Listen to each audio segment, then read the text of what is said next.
ಮತ್ತೆ ಸ್ವಾಗತ. ಕೋಲಾರದ ಮುಳಬಾಗಿಲು ಕ್ಷೇತ್ರದ ಶಾಸಕ ಜಿ ಮಂಜುನಾಥ್ ಅವರಿಗೆ ಕೊಲೆ ಬೆದರಿಕೆ ಪತ್ರ ಬಂದಿದೆ. ಒಂದು ವಾರದೊಳಗೆ ತಮ್ಮ ಶಾಸಕ ಸ್ಥಾನಕ್ಕೆ ರಾಜೀನಾಮೆ ನೀಡಬೇಕು. ಒಂದು ವೇಳೆ ರಾಜೀನಾಮೆ ನೀಡದಿದ್ರೆ ನಿಮ್ಮನ್ನ ಕೊಲೆ ಮಾಡ್ತೀವಿ, ಅಷ್ಟೇ ಅಲ್ಲ ನಿಮ್ಮ ಪತ್ನಿಯ ಮೇಲೆ ಅತ್ಯಾಚಾರ ಮಾಡ್ತೀವಿ ಮತ್ತು ನಿಮ್ಮ ಮಕ್ಕಳನ್ನು ಕೂಡ ಹತ್ಯೆ ಮಾಡ್ತೀವಿ ಅಂತ ದುಷ್ಕರ್ಮಿಗಳು ಬೆದರಿಕೆ ಪತ್ರ ಹಾಕಿದ್ದಾರೆ. ಆದರೆ ಈ ಒಂದು ಬೆದರಿಕೆ ಪತ್ರ ಬಂದಿರೋ ಅಂಥದ್ದು ದಲಿತ ರಕ್ಷಣಾ ಸಮಿತಿಯ ಲೆಟ್ ಹೆಡ್ನಲ್ಲಿ. ಈ ಹಿನ್ನೆಲೆಯಲ್ಲಿ ದಲಿತ ರಕ್ಷಣಾ ಸಮಿತಿಯ ಜಿಲ್ಲಾಧ್ಯಕ್ಷ MS ನಾರಾಯಣಸ್ವಾಮಿ ಅವರು ಬೆದರಿಕೆ ಹಾಕಿದ್ದಾರೆ ಎನ್ನಲಾಗಿದೆ.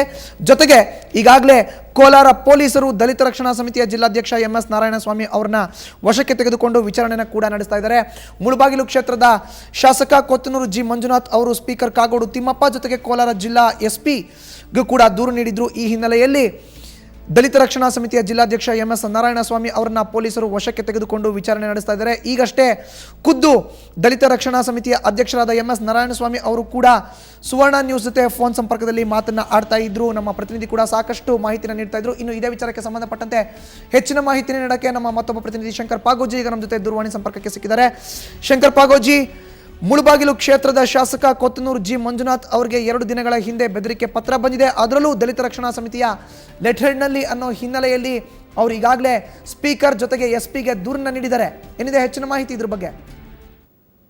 ಮಧುಸೂದನ್ ಏನು ಮುಳಬಾಗಿಲು ಶಾಸಕರಾಗಿರುವಂತಹ ಕೊತ್ತನೂರು ಮಂಜುನಾಥ್ ಅವರಿಗೆ ಅವರಿಗೆ ಬೆದರಿಕೆಯ ಕರೆಯನ್ನ ದಲಿತ ರಕ್ಷಣಾ ಸಮಿತಿಯವರು 2 ಬಾರಿ ಬೆದರಿಕೆಯ ಪತ್ರವನ್ನ ಬರೆದಿರುವಂತದ್ದು.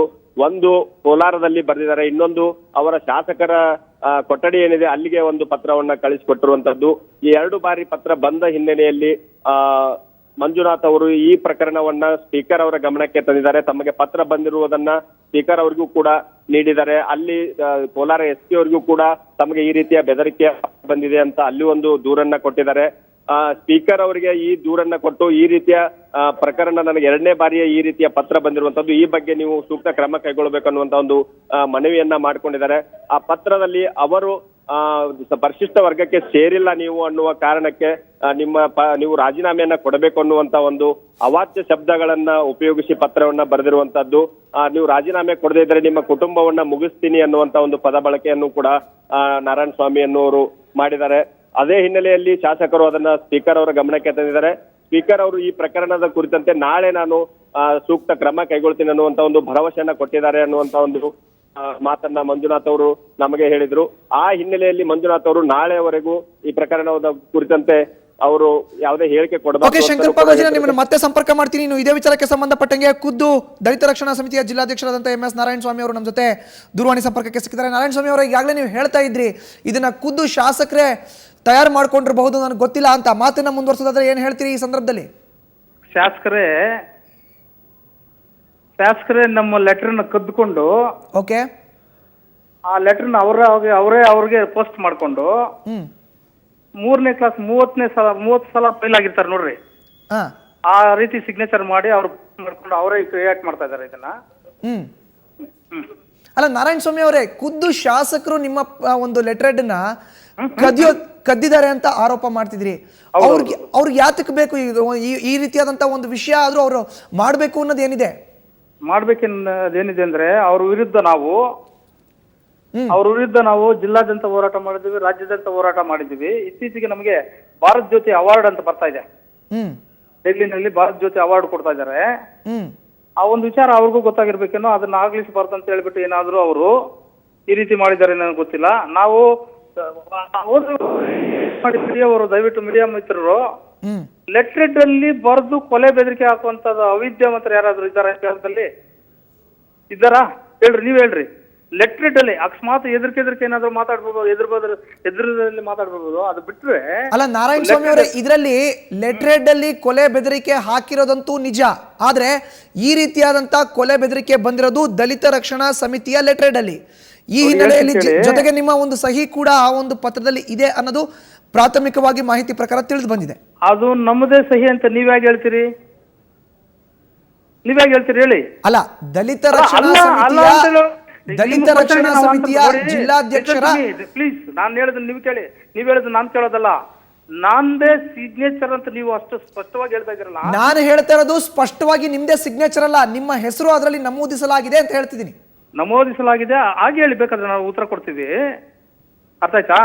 ನೋಡಿ, ನನ್ನ ಒಂದು ಲೆಟರ್ನ ಎಲ್ಲೋ ಕದ್ದು ಅವರು ನನ್ನ ಲೆಟರ್ಗೂ ಆ ಲೆಟರ್ಗೂ ಲಾಟ್ ಆಫ್ ಡಿಫ್ರೆನ್ಸ್ ಇದೆ. ನನ್ನ ಸಿಗ್ನೇಚರ್ಗೂ ಅವ್ರ ಸಿಗ್ನೇಚರ್ಗೂ ಭಾರಿ ಲಾಟ್ ಆಫ್ ಡಿಫ್ರೆನ್ಸ್ ಇದೆ. ನನ್ನ ಲೆಟರ್ಗೂ ಆ ಲೆಟರ್ ತುಂಬಾ ವ್ಯತ್ಯಾಸ ಇದೆ. ಅರ್ಥ ಆಯ್ತಾ? ನನ್ನ ಸಿಗ್ನೇಚರೇ ಅಲ್ಲ, ಆದ್ರೆ ಲೆಟರ್ ಬಂದು ನಮ್ಮದು ಪ್ರಿಂಟೆಡ್ ಲೆಟರ್ ಆಗಿದೆ. ಒಂಥರ ಕಲರ್ ಜೆರಾಕ್ಸ್ ಇದೆ. ಅವರಾಗ ಅವರೇ ಪತ್ರ ಹಾಕೊಂಡು ಮಾಡಿ ದಂಗೆ ಎಬ್ಬಿಸಿ ಏನ್ ಬೇಕಾದ್ರೂ ಮಾಡೋದಕ್ಕೆ ಒಂದು ಮುಂದಾಗಿ ಬಂದಿದ್ದಾರೆ ಅವರು. ನಾವ್ ಯಾಕ್ರಿ ಅವ್ರ ಕೊಲೆ ಬೆದರಿಕೆ ಹಾಕೋಣ ಹೇಳಿ? ಅಲ್ಲ, ನಾರಾಯಣ ಸ್ವಾಮಿ ಅವರು ಪರಿಶಿಷ್ಟ ವರ್ಗಕ್ಕೆ ಸೇರಿಲ್ಲ ಅನ್ನೋ ಹಿನ್ನೆಲೆಯಲ್ಲಿ ಸಾಕಷ್ಟು ಹೋರಾಟಗಳನ್ನ MS ನಾರಾಯಣ ಸ್ವಾಮಿ ಅವರು ಕಳೆದ 1 ವರ್ಷಗಳಿಂದನೂ ಇಡೀ ಕೋಲಾರ ಜಿಲ್ಲೆಯಾದ್ಯಂತ ಮಾಡ್ತಿದ್ದಾರೆ ಅನ್ನೋದು ಒಂದು ಮಾಹಿತಿ ಕೂಡ ಇದೆ. ಇಡೀ ಕೋಲಾರ ಜಿಲ್ಲೆ ಅಲ್ಲ, ಇಡೀ ರಾಜ್ಯದ ಹೋರಾಟ ಮಾಡಿದ್ದೀವಿ ಸರ್. ಹೇಳಿ. ಹಾಗಾದ್ರೆ ನಿಮ್ಮ ಆರೋಪ ಆದ್ರೂ ಏನು ಶಾಸಕರ ವಿರುದ್ಧ? ಈಗ ಶಾಸಕರ ವಿರುದ್ಧ ಆರೋಪ ನಮ್ದಷ್ಟೇ. ಅವ್ರ ಬಗ್ಗೆ, ಅವ್ರ ಸೇವೆ ಬಗ್ಗೆ ನಾವು ಮಾತಾಡಲ್ಲ. ಅವರು ವಿಚಾರದಲ್ಲಿ ಯಾವುದೇ ಒಂದು ವಿಚಾರದಲ್ಲಿ ನಾವು ಮಾತಾಡೋದಕ್ಕೆ ಇಷ್ಟಪಡೋದಿಲ್ಲ. ನಾವು ಹೇಳೋದೇನೆಂದ್ರೆ, ನಮ್ಮ ಜನಾಂಗದ ಜಾತಿ ಪ್ರಮಾಣ ಪತ್ರವನ್ನ ದುರ್ಬಳಕೆ ಪಡಿಸ್ಕೊಂಡು ನಮ್ಮ ಜನಾಂಗಕ್ಕೆ ಅನ್ಯಾಯ ಮಾಡಿದ್ದಾರೆ. ಅದೇ ನಮ್ಮ ವಾದ ಅಷ್ಟೇ. ಅದು ಬಿಟ್ರೆ ಅವ್ರು ವೈಯಕ್ತಿಕವಾಗಿ ಏನಾದ್ರು ಅವರೇ ಏನ್ ಮಾಡ್ಕೊಂಡ್ರೆ ನಾವು ಅದಕ್ಕೆ ಜವಾಬ್ದಾರಿ ಅಲ್ಲ. ನೀವು ಒಂದು ವೇಳೆ ಏನಾದ್ರೂ ಅವರು ಆ ರೀತಿಯಾದಂತ ಒಂದು ವಿಷಯ ಅವ್ರು ಮಾಡಿದ್ದೆ ಆದ್ರೆ ನೀವು ಅದಕ್ಕೆ ಸೂಕ್ತ ಕಾನೂನು ಕ್ರಮ ತಗೋಬಹುದಲ್ವಾ? ಕಾನೂನು ಕ್ರಮ ನಾವು ಈಗಾಗಲೇ ಮುಖ್ಯಮಂತ್ರಿಗಳಿಗೆ ಪತ್ರ ಬರ್ತಿದ್ದೀವಿ, ರಾಜ್ಯಪಾಲರಿಗೆ ಪತ್ರ ಬರ್ತಿದ್ದೀವಿ. ಆಮೇಲೆ ಕೋರ್ಟಲ್ಲೂ ನ್ಯಾಯಾಂಗ ಹೋರಾಟ ಮಾಡ್ತಾ ಇದ್ದೀವಿ. ಇನ್ನೂ ಬೀದಿಗಿಳಿದು ಹೋರಾಟ ಮಾಡ್ತೀವಿ ಇನ್ನು ಮುಂದೆ. ನಮ್ಮ ಮೇಲೆ ನಮ್ಮ ಸಂಘಟನೆಯನ್ನ ದುರ್ಬಳಕೆ ಪಡಿಸ್ಕೊಂಡು, ನಮ್ಮ ಲೆಟರ್ನ ದುರ್ಬಳಕೆ ಪಡಿಸ್ಕೊಂಡು ಅವರು ಏನೋ ಮಾಡಕ್ ಹೋದ್ರೆ ಏನೋ ಆಗ್ಬಿಡುತ್ತೆ. ಆದ್ರೆ ಈಗ ನಾವು IG ಸಾಹೇಬ್ರ ಹತ್ರ ನಾವು ಕಂಪ್ಲೇಂಟ್ ಕೊಡ್ತಾ ಇದೀವಿ. ಈ ರೀತಿ ನಮ್ಮ ಲೆಟರ್ನ ದುರ್ಬಳಕೆ ಪಡಿಸ್ಕೊಂಡಿದೆ ಸರ್, ನಮ್ಮ ಸಿಗ್ನೇಚರ್ ಈ ರೀತಿ ಇದೆ, ಅವ್ರ ಸಿಗ್ನೇಚರ್ ಈ ರೀತಿ ಇದೆ. ಅವರಾಗ ಅವರೇ ಅವರು ಪತ್ರ ಅವರು ಇದು ಮಾಡ್ಕೊಂಡು ನಮ್ಮನ್ನ ಈ ರೀತಿ ಬೀದಿಗೆ ಎಳಿತಾ ಇದ್ದಾರೆ ಅಂತ ಹೇಳ್ಬಿಟ್ಟು ನಾವು ಈಗ ಒಂದು IG ಸಾಹೇಬ್ರಿಗೆ ಒಂದು ಲೆಟರ್ ಕೊಡ್ತಾ ಇದ್ದೀವಿ. ಅಲ್ಲ ನಾರಾಯಣ ಸ್ವಾಮಿ ಅವರೇ, ಈ ಮುಂಚೆ ನೀವು ಮಾತನ್ನ ಆಡ್ಬೇಕಾದ್ರೆ ಮತ್ತೊಂದು ವಿಷಯ ಕೂಡ ಪ್ರಸ್ತಾಪ ಮಾಡಿದಿರಾ.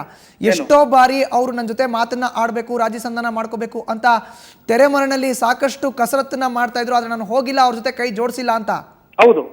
ಅದೆಲ್ಲ ಯಾವಾಗ ನಡೀತು, ಏನೆಲ್ಲ ನಡೀತು ಅನ್ನೋದ್ರ ಬಗ್ಗೆ ವಿಸ್ತಾರವಾಗಿ ಹೇಳಕ್ಕೆ ಏನ್ ಇಷ್ಟಪಡ್ತೀರಿ? ಈಗ ನಾನು ಇಷ್ಟಪಡ್ತಾ ಇದ್ದೀನಿ. ಯಾವ ರೀತಿ ಅಂದ್ರೆ, ನಾನು ಯಾವಾಗ ಹೋರಾಟಕ್ಕೆ ಇಳಿದ್ನೋ ಬೇರೆಯವ್ರನ್ನೆಲ್ಲ ಹೇಳ್ಕಳ್ಸೋದು, ಮಾತಾಡ ಕೇಳು ಅಂತ ನಾವು ಮಾತಾಡಕ್ಕೆ ಇಷ್ಟಪಡೋದಿಲ್ಲ. ಯಾಕಂದ್ರೆ ನಾವು ಸಂವಿಧಾನಬದ್ಧವಾಗಿ ಹೋರಾಟ ಮಾಡೋರು. ಅವರು ಹಣದಾಸೆಗಾಗ್ಲಿ ಅವರು ನಾರಾಯಣ ಸ್ವಾಮಿ ಅವರನ್ನ ನಿಮ್ಮನ್ನ ಮತ್ತೆ ಸಂಪರ್ಕ ಮಾಡ್ತೀನಿ. ಖುದ್ದು ಶಾಸಕರಾದಂತ ಕೊತ್ತನೂರು G. ಮಂಜುನಾಥ್ ಅವರು ಮಾತನಾಡ್ತೀರಾ. ಅವ್ರು ಏನ್ ಮಾತಾಡ್ತಿದ್ರೆ ಬನ್ನಿ ಕೇಳ್ಕೊಂಬರೋಣ. ಅವ್ರು ಯಾರೋ ನನಗೆ ಗೊತ್ತೇ ಇಲ್ಲ ಸರ್. ಆಕ್ಚುಲಿ ನಿಮಗೂ ಅವ್ರಿಗೂ ದ್ವೇಷ ಬರೋದಕ್ಕೆ, ಈ ಥರ ಅವ್ರು ಥ್ರೆಟ್ ಮಾಡೋಕ್ಕೆ ಏನು ನಿಜವಾದ ಕಾರಣ? ಇಲ್ಲ, ಅದೇ ನನಗೆ ಗೊತ್ತಿಲ್ಲ. ಇಷ್ಟೊತ್ತು TV9 ಅವರು ಫೋನ್ ಮಾಡಿ ಕೇಳಿದಾಗ ಅದನ್ನೇ ಹೇಳ್ದೆ. ನನಗೆ ಅಪೋಸಿಷನ್ ಪಾರ್ಟಿಯವರು ಯಾರಾದರೂ ನಾರಾಯಣ ಸ್ವಾಮಿ ಇಟ್ಕೊಂಡು ಏನಾದರೂ ನಿಮ್ಮನ್ನ ಇಲ್ಲ, ಅದೇ ಪೊಲೀಸ್ ಎನ್ಕ್ವೈರಿಯಲ್ಲೇ ಗೊತ್ತಾಗಬೇಕದು. ಇವಾಗ ನನ್ನ ಇದರಲ್ಲಿ ನಾನು ಹೇಳಕ್ಕೆ ಬರೋದಿಲ್ಲ. ಪೊಲೀಸವ್ರು ಎನ್ಕ್ವೈರಿ ಮಾಡಿದ್ಮೇಲೆ ಗೊತ್ತಾಗಬೇಕದು ಏನು, ಹೆಂಗೆ, ಯಾಕೆ ಮಾಡಿದ್ರು, ಯಾರು ಮಾಡಿದ್ರು, ರೈಟಿಂಗ್ ಯಾರ್ದಿದೆ, ಲೆಟ್ರೇಡ್ ಯಾರ್ದಿದೆ, ಟೈಪಿಂಗ್ ಮಾಡಿದಾರು, ಹಿಂದ್ಗಡೆ ಸೈನ್ ಮಾಡಿರೋದು ಯಾರು ಅಂತ ಅವರೇ ಅದನ್ನು ಕಂಡುಹಿಡಿಬೇಕು. ಅದರಲ್ಲೂ ಒಂದು ಅಂಶ ನಿಮ್ಮ ಇದೆಯಲ್ಲ, ನಿಮ್ಮ ಕ್ಯಾಸ್ಟ್ ಇದ್ರ ಬಗ್ಗೆ ಕೇಸ್ ಇರೋ ಬಗ್ಗೆ ಪ್ರಸ್ತಾಪ ಮಾಡಿದಂಗಿದೆ. ಹೌದು. ಚುನಾವಣೆ ಹಿನ್ನೆಲೆಯಲ್ಲಿ ಯಾರೋ ನಿಮ್ಮ ಚುನಾವಣೆಗೆ ನಿಲ್ತೀನಿ ಅಂತ ಬೇರೆ ಹೇಳ್ತಾರೆ.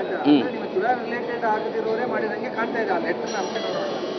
ಯಾರ ಮೇಲೆ ಅನುಮಾನ ಮತ್ತೆ ಯಾಕೆ? ಇಲ್ಲ, ನನಗೆ ದಯವಿಟ್ಟು ನನಗೆ ಯಾರ ಮೇಲೇನೂ ಅನುಮಾನ ಮಾತ್ರ ನನಗೆ ಯಾರ ಮೇಲೂ ಇಲ್ಲ. ಯಾಕಂದರೆ ನಾವು ಸುಳ್ಳುಗಳು ಹೇಳ್ಕೊಳ್ಳೋದ್ರೆ ಅನುಮಾನ ಇಲ್ಲ. ಇವಾಗ ನನ್ನ ಜಾತಿ ಪ್ರಮಾಣದ ಪತ್ರದ ಬಗ್ಗೆ ಹೈಕೋರ್ಟಲ್ಲಿದೆ. ಅದು ಹೈಕೋರ್ಟಲ್ಲಿ ಏನು ತೀರ್ಮಾನ ಆಗುತ್ತೋ ಅದಕ್ಕೆ ನಾವು ಬದ್ಧವಾಗಿರ್ತೀವಿ, ಎಲ್ಲರೂ ಕಾನೂನು ಬದ್ಧವಾಗಿರಬೇಕು. ಅದು ಹೈಕೋರ್ಟಲ್ಲಿದೆ, ಅದರಿಂದ ಪ್ರಶ್ನೆನೇ ಇಲ್ಲ. ಇಲ್ಲಿ ಅದರ ಪ್ರಶ್ನೆನೇ ಇಲ್ಲ. ಹೈಕೋರ್ಟಲ್ಲಿರೋದು ನಾನು ಪ್ರಶ್ನೆ ಮಾಡೋದೇ ಇಲ್ಲ. ಹೈಕೋರ್ಟಲ್ಲಿದೆ, ಅಲ್ಲಿ ಏನು ತೀರ್ಮಾನ ಆಗುತ್ತೋ ಅದಕ್ಕೆ ಬದ್ಧವಾಗಿರ್ತೀವಿ ನಾವು. ನನಗೇನಕ್ಕೆ ಅವ್ರ ಲೆಟ್ರೇಡು, ಅವ್ರು ನನಗೆ ಪರಿಚಯನೇ ಇಲ್ಲ. ಅವ್ರು ಯಾರು ಅಂತ ನಾನು ನೋಡೇ ಇಲ್ಲ. ನಾನು ಇವಾಗ ನೋಡಿದ್ರೆ ಏನಾದರೂ ಗೊತ್ತಾಗುತ್ತೆ ಅವ್ರು ನೋಡಿದ್ದೀನಿ ಯಾವಾಗಾದರೂ ಅಂತ. ನಾನು ಅವ್ರು ನಿಮ್ಮ ಕಾನ್ಸ್ಟಿಟ್ಯೂನ್ಸಿ ಅಲ್ವಾ? ಇಲ್ಲ, ನಮ್ಮ ಕಾನ್ಸ್ಟಿಟ್ಯೂನ್ಸಿ ಅವರಲ್ಲ. ನಾರಾಯಣ ಸ್ವಾಮಿ ಇವಾಗ ನಾನು TV9 ಹತ್ರ ಮಾತಾಡಿದೆ, ಕೋಲಾರ ಅವರು.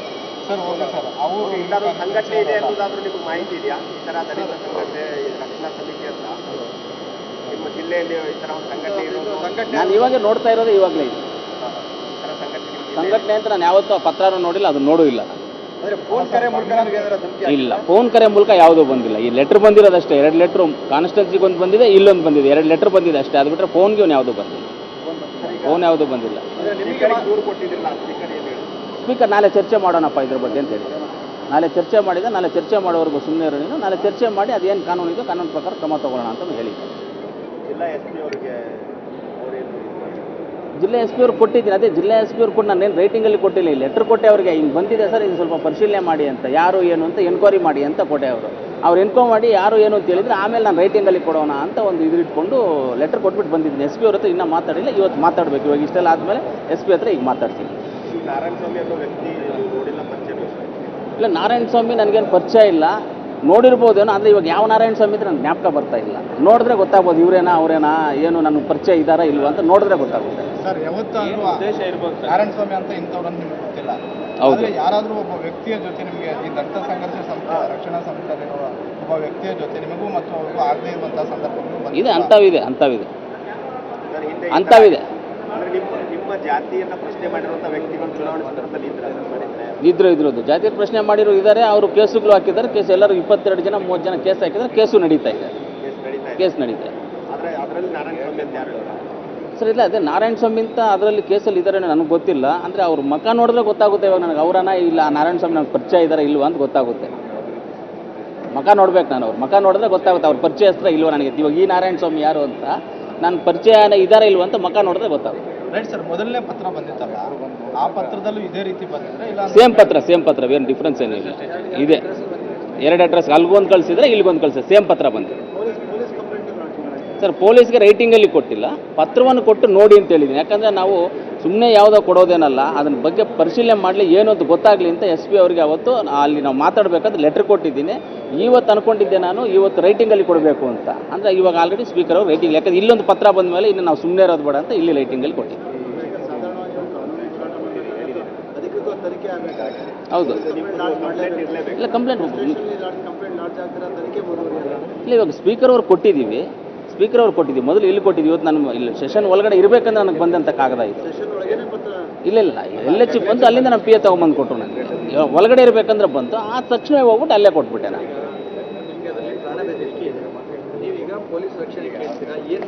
ಸರ್ ನನಗೆ ರಕ್ಷಣೆ ಬೇಕು ಅನ್ನೋ ಪ್ರಶ್ನೆನೇ ಇಲ್ಲ. ನನಗೇನು ರಕ್ಷಣೆ ಬೇಕಾಗಿಲ್ಲ. ನನಗೆ ಯಾವುದೂ ನನಗೆ ರಕ್ಷಣೆ, ನಾನೇನಾದರೂ ತಪ್ಪು ಮಾಡಿದ್ದು ಯಾರಿಗಾದ್ರೂ ಏನಾದರೂ ಮಾಡಿದರೆ ನನಗೆ ರಕ್ಷಣೆ ಬೇಕು ಅಂತ ಕೇಳ್ಬೋದು. ನಾನು ರಕ್ಷಣೆ ಕೊಡಿ ಅಂತ ಕೇಳ್ಬೋದು. ಎದುರ್ತಾರೆ ಹೇಳಿ. ಇವಾಗ ಅದನ್ನು ಇವಾಗ SP ಕೊಟ್ಟಿದ್ದೀನಿ, ಸ್ಪೀಕರ್ ಕೊಟ್ಟಿದ್ದೀನಿ, ಕಂಪ್ಲೇಂಟ್ ಲಾಂಚ್ ಮಾಡ್ತೀನಿ. ಅದ್ರ ಮೇಲೆ ಅವ್ರು ತೀರ್ಮಾನ ತಗೊಳ್ತಾರೆ, ರಕ್ಷಣೆ ಕೊಡಬೇಕಾ ಬೇಡವ ಅನ್ನೋದು ಅವ್ರು ತೀರ್ಮಾನ ತಗೊಳ್ಳಿ. ಆ ಮ್ಯಾಟ್ರನ್ನ ನೋಡಿ ತಗೊಳ್ಳಿ, ಅವರು ಅದನ್ನ ನೋಡಿ ತಗೊಳ್ಳಿ. ಅಲ್ಲ, ಕೋಲಾರ ಅಲ್ಲಿಗೊಂದು ನಿಮ್ಮ ಕಾನ್ಸ್ಟಿಟ್ಯೂನ್ಸಿಗೆ ಒಂದು ಪತ್ರ ಬಂದಿತ್ತು, ಈ ಪತ್ರ ಇವತ್ತು ಬಂದಿದೆ. ಎಷ್ಟು ದಿವಸ ವ್ಯತ್ಯಾಸ ಇದೆ? ಅದು ಶುಕ್ರವಾರ ಬಂದಿದೆ, ಇದು ಸೋಮವಾರ ಬಂದಿದೆ. ಶುಕ್ರವಾರ ಅದು ಬಂದಿದೆ, ಸೋಮವಾರ ಇದು ಬಂದಿದೆ. ಇವತ್ತು ಸೋಮವಾರ ಇದು ಬಂದಿದೆ, ಶುಕ್ರವಾರ ಹಾಕಿದೆ. Thank you sir. ಅದು ಇದೆ ಇದೆಲ್ಲಿ ಕವರಲ್ಲಿ ಕವರ್ ಇದಿರಲಿ ಸರ್, ಒಂದು ಸಣ್ಣ ಚಿಟ್ ಚಾಟ್ ಮಾಡಿ.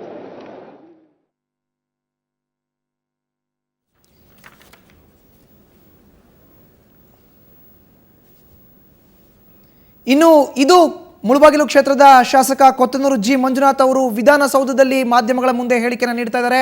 ನನಗೆ ನಾರಾಯಣಸ್ವಾಮಿ ಅಂದರೆ ಯಾರು ಅಂತಲೇ ಗೊತ್ತಿಲ್ಲ. ನನಗೆ ಒಟ್ಟು 2 ಪತ್ರಗಳು ಬಂದಿದೆ. ಒಂದು ಕಳೆದ ಶುಕ್ರವಾರ ಬಂದಿದೆ, ಮತ್ತು ಇನ್ನೊಂದು ಇವತ್ತು ಸೋಮವಾರ ಬಂದಿದೆ. ನಾನು ಈವರೆಗೂ ಕೋಲಾರ ಪೊಲೀಸ್ ಠಾಣೆಯಲ್ಲಿ ಯಾವುದೇ ಕಾರಣಕ್ಕೂ ಲಿಖಿತವಾಗಿ ದೂರನ್ನು ದಾಖಲು ಮಾಡಿಲ್ಲ. ಈ ಒಂದು ಪತ್ರವನ್ನು ತಗೊಂಡು ಪೊಲೀಸ್ ಠಾಣೆಗೆ ಕೊಟ್ಟಿದ್ದೀನಿ ಅಷ್ಟೇ. ಆದರೆ ಇವತ್ತು ನನಗೇನು ಪತ್ರ ಬಂದಿದೆ, ಇದನ್ನು ದೂರಿನ ಮೂಲಕ ಖುದ್ದು ಸ್ಪೀಕರ್ ಅವ್ರಿಗೆ ನಾನು ಕೊಟ್ಟಿದ್ದೀನಿ. ಈ ಹಿನ್ನೆಲೆಯಲ್ಲಿ ನಾನು ಮುಂಬರುವಂಥ ದಿನಗಳಲ್ಲಿ ಖಂಡಿತವಾಗ್ಲೂ ನಾರಾಯಣಸ್ವಾಮಿ ಯಾರು ಅನ್ನೋದನ್ನು ನೋಡ್ತೀನಿ. ಆದರೆ ನಿಜವಾಗ್ಲೂ ನಾರಾಯಣಸ್ವಾಮಿ ನನಗೆ ಪರಿಚಯ ಇದ್ದಾರಾ, ಅವರು ನಮ್ಮ ಕ್ಷೇತ್ರದವರೇನೋ ಅಲ್ವಾ ಅನ್ನೋದು ಕೂಡ ನನಗೆ ಮಾಹಿತಿ ಇಲ್ಲ ಅನ್ನೋದು ಶಾಸಕ ಕೊತ್ತನೂರು ಜಿ ಮಂಜುನಾಥ್ ಅವರ ಮಾತು. ಇದು ಅವರು ವಿಧಾನಸೌಧದಲ್ಲಿ ಸ್ಪಷ್ಟನೆ ನೀಡಿದ್ದಾರೆ ಮಾಧ್ಯಮಗಳ ಮುಂದೆ.